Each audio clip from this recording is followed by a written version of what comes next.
దస్తగిరి అందరికి మీడియా వాళ్ళకి అందరికీ సమాచారం ఒక్కరికి ఇవ్వద్దు, ఎందుకంటే అందరూ ఫీల్ అవుతారు.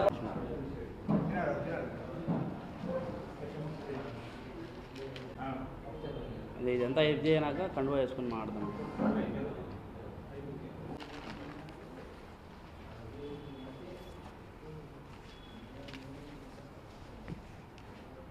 దానికి పూర్తి స్థాయిలో వాళ్ళు ప్రిపేర్ అయి ఉన్నారన్నమాట.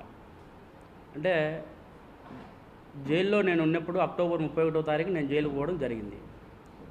అది జరిగిన తర్వాత నవంబర్లో బీటెక్ రవి గారు జైలుకు రావడం జరిగింది. ఒక ఏదో ఈ కానిస్టేబుల్ కొట్టిన కేసులోనే ఏదో నాకు ఐడియా లేదు. ఆయన వచ్చినప్పుడు ఎవరైతే సూపరింటెండెంట్ జైలుకు సంబంధించిన సూపరింటెండెంట్ గారు ఉన్నారో వాళ్ళు సపరేట్గా అంటే నన్ను ఒక గదిలో పెట్టి ఆయన ఒక గదిలో పెట్టి ఇంట్రడక్షన్స్ ఇచ్చినారు. మీరు మాట్లాడకూడదు, మీరు మాట్లాడితే మాకు సమస్య వస్తుంది, లేనిపోని అన్నీ క్రియేట్ అవుతాయి, అందుకు మీరు మాట్లాడుకోకుండా ఉండేదానికి నేను ఒక నోటీస్ అంటిస్తా, మీరు దయచేసి దాన్ని పాటించండి అని చెప్పి ఆ జైలు సూపరింటెండెంట్ గారు చెప్పినారు. ఆయన పేరు కూడా ప్రకాష్. ఆయన ఆ విధంగా చెప్పినప్పుడు నోటీస్ కూడా అతికిచ్చినాడు అక్కడ జైల్లో కలవనేకోకుండా. అంటే అనుమానితుడిగా ఉన్న బీటెక్ రవి గారినే కలవద్దు, మాట్లాడకూడదు మీరు అని చెప్పినప్పుడు దేవిరెడ్డి శివశంకర్ రెడ్డి గారి కుమారుడిని చైతన్య రెడ్డి గారిని ఎట్లా అలౌ చేస్తారు లోపలికి? ఏ విధంగా అలౌ చేస్తారు? అంటే వాళ్ళకి తెలియదా ఎవరు లోపల ఉన్నారు ఏం కథ అనేది? ఇంకోటి కూడా, లోపల సీసీ ఫుటేజ్ భద్రతలో పెట్టినామని నిన్న సాక్షి పేపర్లో చూసిన. ఇప్పుడు నేను అడుగుతాండా, నేను అక్టోబర్ 31వ తారీఖు నుంచి నేను రిలీజ్ అయ్యేంత వరకు వాళ్ళు ప్రతి ఒక్క రోజు వీడియో భద్రపరచాలి, అంటే ఫీడ్ చేసుకోవాలి. వాళ్ళు ఎందుకు ఫీడ్ చేయలేదు అనేది నేను డిమాండ్ చేస్తాను. దాంట్లో సాక్షిలో వేసింది కూడా ప్రింట్ తప్పు. నన్ను ఒక పక్క నిలబెట్టి గొడవలేయడం నాకు కాదు ఇవ్వాల్సింది. ఒక పక్క జగన్మోహన్ రెడ్డి గారిని, ఒక పక్క అవినాష్ రెడ్డి గారిని నిలబెట్టి వాళ్ళిద్దరి చేతికి గొడ్డలు ఇచ్చి మధ్యలో ఆ ఫ్రేమ్లో భారతిరెడ్డి గారిని, ఆ తర్వాత భాస్కర్ రెడ్డి గారిని, ఆ తర్వాత దేవిరెడ్డి శివశంకర్ రెడ్డి గారిని టడాలను పెట్టాలా. అది ప్రింటే తప్పు. వాడు వేసేవాడు అటేసినాడు కూడా నాకు అర్థం కాలే. అంటే సిబిఐ కోర్టులో కడపకు సంబంధించిన ఒక లాయర్ ఉన్నాడు, చంద్రగుప్త పేరు. అతన్ని కూడా భయభ్రాంతులకు గురి చేసినారు. నువ్వు వాయిదాలకు తిరగకూడదు, వాయిదాలకు రాకూడదు, దస్తగిరి తరపున నువ్వెందుకు అటెండ్ అవుతున్నావు అని చెప్పి భయభ్రాంతులకు గురి చేస్తే అతను నేను వెళ్ళనని చెప్పినాడు డైరెక్ట్గా. నేను వెళ్ళను, నాకు అవసరం లేదు, నేను నా కుటుంబాన్ని పోగొట్టుకోలేను దస్తగిరి, దయచేసి మీరేమనుకోవద్దండి, నేనైతే వెళ్ళలేనని చెప్పి డ్రాప్ అయిపోయిన పరిస్థితి. ఆ టైంలోనే నేను మా భార్యకి చెప్పిన, జడశ్రావణ్ గారి దగ్గరికి నువ్వు వెళ్ళిపో, అక్కడ పోయిన తర్వాత ఆయన వేడుకో, ఆయన సహాయ సహకారాలు అందిస్తాడని నేను విన్నా, నువ్వు వెళ్ళని చెప్పినప్పుడు నా భార్య అక్కడికి వెళ్ళి ఆయన కాలం మీద పడి ప్రాధేయపడింది. ఈ విధంగా నా భర్త ఇటు అన్యాయం అయ్యి లోపలికి పోయినాడు సార్, మీరు ఎట్టి పరిస్థితుల్లో బయటికి వేయాలా, ఇవన్నీ ప్రలోభాలకు గురవుతానని చెప్పి ఆయనకు చెప్తే ఆయన అప్పుడు కేసు టేకప్ చేసి హైకోర్టులో బెయిల్ తీసుకురావడం కూడా జరిగింది. చేసిన తప్పును ఆడ లాయర్లు కానీ, అక్కడ ఉండే లాయర్లు, పనిచేసే లాయర్లు కానీ, సిబిఐ లాయర్లు కానీ వీళ్ళందరూ కూడా చెప్తా ఉంటారు. దాన్ని బట్టి జడ్జి గారు మూవ్ అవుతారు తప్ప ఇవన్నీ కూడా ఎందుకు పరిగణలోకి తీసుకుంటారు? ఒకవేళ అతను అట్లా బయటికి రాకుండా ఉండాలని అనుకుంటే నేనే పోతా కదా కోర్టుకు, నేనే పోయి సార్ ఆయన పిటిషన్ ఈ విధంగా వేసిండు, నేనే వేస్తా పిటిషన్, ఆ విధంగా అతనితో నాకు ఇబ్బందులకు గురి చేస్తాడు, ఈ విధంగా నన్ను ప్రలోభాలకు గురి చేస్తాడు, ఈ విధంగా ఇది చేస్తారని చెప్పి అది కూడా చేస్తాను. నేను ఖచ్చితంగా కోర్టుకు పోతాను నేను ఈ విషయంలో కూడా. అంటే మళ్ళీ పైనుంచి ఇతనేమంటాడు, చైతన్య రెడ్డి నేను కంప్లైంట్ చేసిన అంట. నువ్వు కాదు, నీకంటే ముందు నేను కంప్లైంట్ చేయాలా.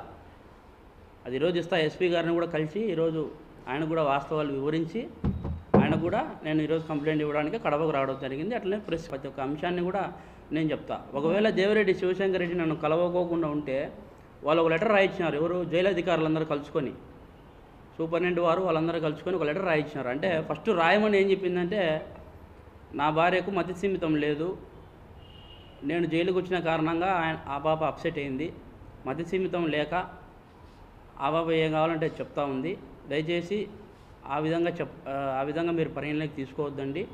ఇంకోటి కూడా ఏంటంటే మీడియా మిత్రులు కూడా ప్రతి ఒక్కరు కూడా తప్పుదోవ పట్టిస్తూ ఉన్నారు అని చెప్పి ఈ విధంగా రాయమన్నారు. దాన్ని నేను పూర్తిగా ఖండించిన. అది ఖండించిన దానికి కూడా సూపరింటెండెంట్ వారు ఏమన్నారంటే, నీకు ఇంటర్వ్యూలు కట్ చేస్తాము, నీకు ఫోన్ అంటే ఇంటర్వ్యూలు అంటే ములాఖతులు కట్ చేస్తాము, ఫోన్లు కూడా పోకోకుండా నీకు కట్ చేస్తాము. నేను ఒక పనిష్మెంట్ గది, ఆల్రెడీ నేను ఉండేది పనిష్మెంట్ గదిలో. వాళ్ళు చెప్తా అంటారు ఒక సపరేట్ సెల్ ఇచ్చి పెట్టినామని చెప్పి. సపరేట్ సెల్ అంటే ఎట్లా ఉండాలి అది? ఎట్లా ఉండాలి అది? ఎవరైనా జైల్లో కొట్టుకుంటే, ఎవరైనా వాయిదాలకు పోయినప్పుడు ఒకవేళ ఈ చైన్ తెంపుకొని పారిపోతే బేడీలు అట్టోళ్ళకు వేసే పనిష్మెంట్ దాంట్లో నన్ను వేసినారు. కనీసం రిమాండ్ ఖైదీగా కూడా నన్ను చూడలే కదన్నా. ముందు కృష్ణారెడ్డి అమ్ముడు పోయినాడు, ఫస్ట్ కృష్ణారెడ్డి అమ్ముడు పోయినాడు. ఇంకోటి చెప్పాల్సిన విషయం ఏంటంటే, ఒకవేళ సునీత గారు కానీ రాజశేఖర రెడ్డి గారు కానీ చేయిస్తే సిబిఐ సంస్థను, కోర్టును, న్యాయస్థానాన్ని ఎట్లా ఆశ్రయిస్తారు వాళ్ళు? అంటే వాళ్ళ మీదకి పోదు అది. వాళ్ళు నిజాలన్నీ బయటికి తీసేటప్పటికీ అంటే సంస్థను మెయింటైన్ చేసే కెపాసిటీ, సిబిఐని మెయింటైన్ చేసే కెపాసిటీ, న్యాయస్థానాలను మెయింటైన్ చేసే కెపాసిటీ వాళ్ళకు ఉందా? ఎవరు ఉండేది ప్రభుత్వంలో? ఎవరు కేంద్రానికి పోయి కాళ్ళు మొక్కుతాండేది? ఇక్కడ ఎంక్వైరీ వాళ్ళని పిలిస్తే, అవినాష్ రెడ్డిని పిలిస్తే అప్పుడే ఫ్లైట్కి పోయి అక్కడ కూర్చొని కాళ్ళు పట్టుకోవడము, ముక్కోవడము అవన్నీ చేస్తూ ఉన్నారు. అది పూర్తిగా గుర్తించాలనేది కోరుతాండ. నేను చేసిన తప్పు, దాన్ని ప్రాయశ్చితంగా పశ్చాత్తాపడి అప్రూవర్గా మారినా. ఎందుకు అప్రూవర్గా మారినా? నేను చేసిన తప్పు కాబట్టి. ఎందుకంటే నేను ఒకప్పుడు ఆయన దగ్గర నేను డ్రైవర్గా పని చేసిన, ఆయన కూడు తిన్నా, ఆయన పెట్టిన రూపాయి నేను తీసుకున్నా. కానీ నేను వీళ్ళతో చేతులు కలపడం అది తప్పే, నేను కాదని చెప్పలే. డబ్బు కోసం నేను పోయి చేసిన తప్పే. తర్వాత తప్పుని తెలుసుకొని పశ్చాత్తాపడి అప్రూవర్గా మారినా.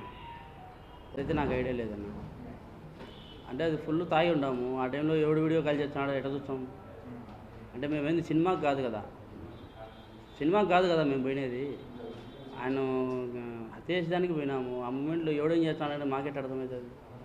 అర్థం కాదు కదా. పూర్తి స్థాయిలో వివేకానంద రెడ్డి గారి అభిమానులు ఎవరైనా కానీ నాకు మద్దతు ఇవ్వాల్సిందిగా కోరుతాండా.